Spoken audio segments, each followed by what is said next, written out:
Kita tahu semuanya bahwa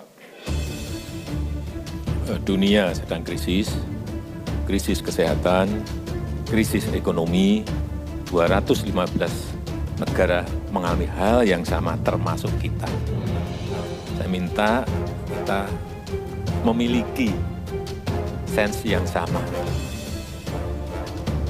sense of crisis yang sama. Saya setuju itu, agak tidak biasa. Bayangkan Presiden mengatakan kita harus punya sense of crisis. Saya ingin sekali Presiden ngomong begini kira 3-4 bulan yang lalu. Ketika orang-orang di luar sudah ribut, kita sendiri masih protektif. Seolah-olah kita lebih dari negara-negara lain. Haruskah Jokowi berbohong?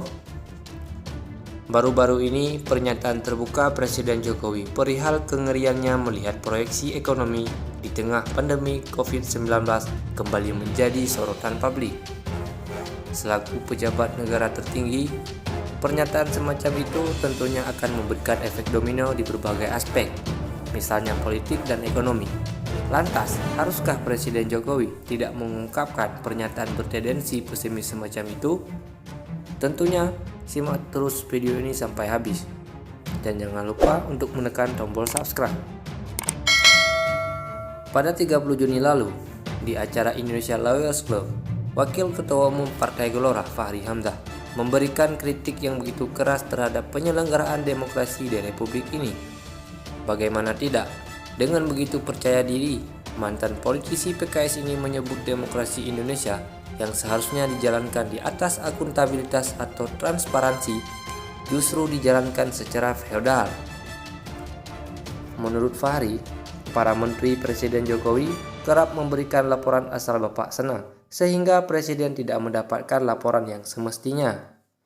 Ini misalnya Fachri contohkan ketika pernyataan Presiden Jokowi terkait serapan anggaran Kementerian Kesehatan yang hanya 1,53% justru diralat oleh Komisi 9 DPR dan Menteri Keuangan Sri Mulyani Indrawati. Fachri juga menegaskan, di dalam politik demokrasi, akuntabilitas seharusnya menjadi yang utama. Meskipun informasi yang ada tidak mengenakan, misalnya terkait kondisi ekonomi yang tidak baik, itu harus tetap dibuka di hadapan publik. Menariknya lagi, setelah Fachri menyampaikan hal tersebut, Presiden Jokowi terlihat lebih terbuka dalam memberikan kritik terhadap para menterinya. Bahkan dalam pernyataan terbarunya, mantan wali kota Solo ini mengaku ngeri dengan proyeksi ekonomi akibat hantaman pandemi virus corona.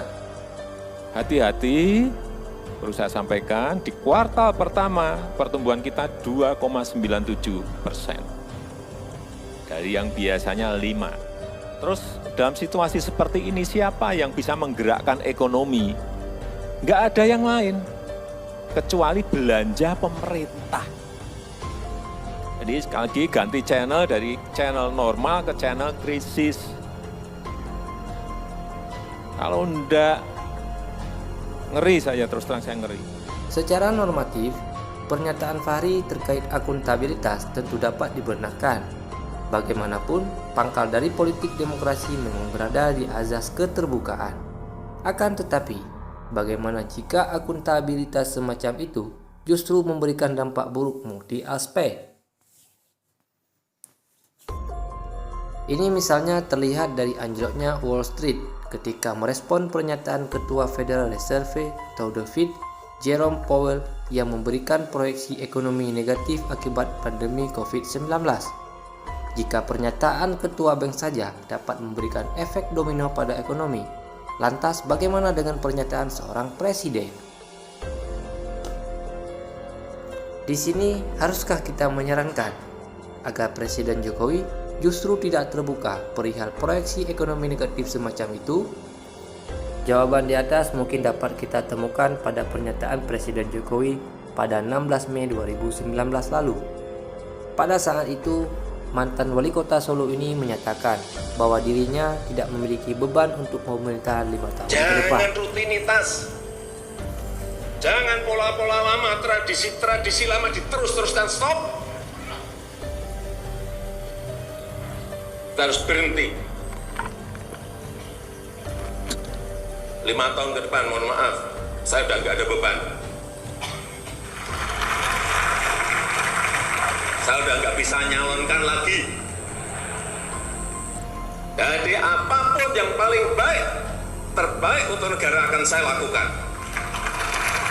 Konteks beban pemilihan selanjutnya ini, misalnya, dapat kita lihat pada kasus Cristina Fernández de Kirchner dengan memberikan subsidi besar kepada masyarakat.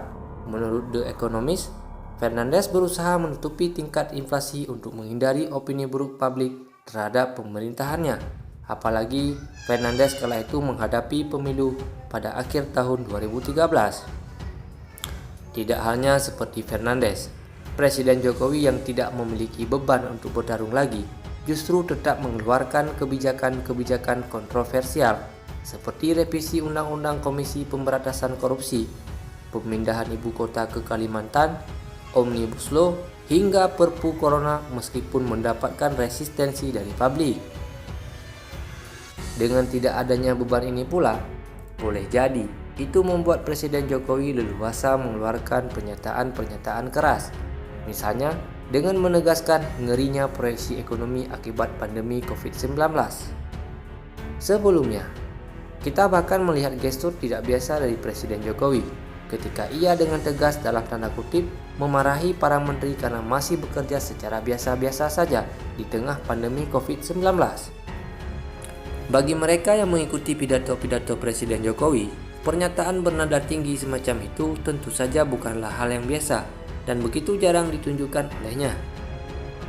Ya, bagaimanapun juga kita tentunya tidak benar-benar mengetahui mengapa Presiden Jokowi memutuskan untuk mengeluarkan pernyataan minor terkait proyeksi ekonomi semacam itu. Kita lihat saja apakah sang presiden mampu mencapai soft landing di akhir pemerintahannya atau tidak. Menarik untuk ditunggu kelanjutannya.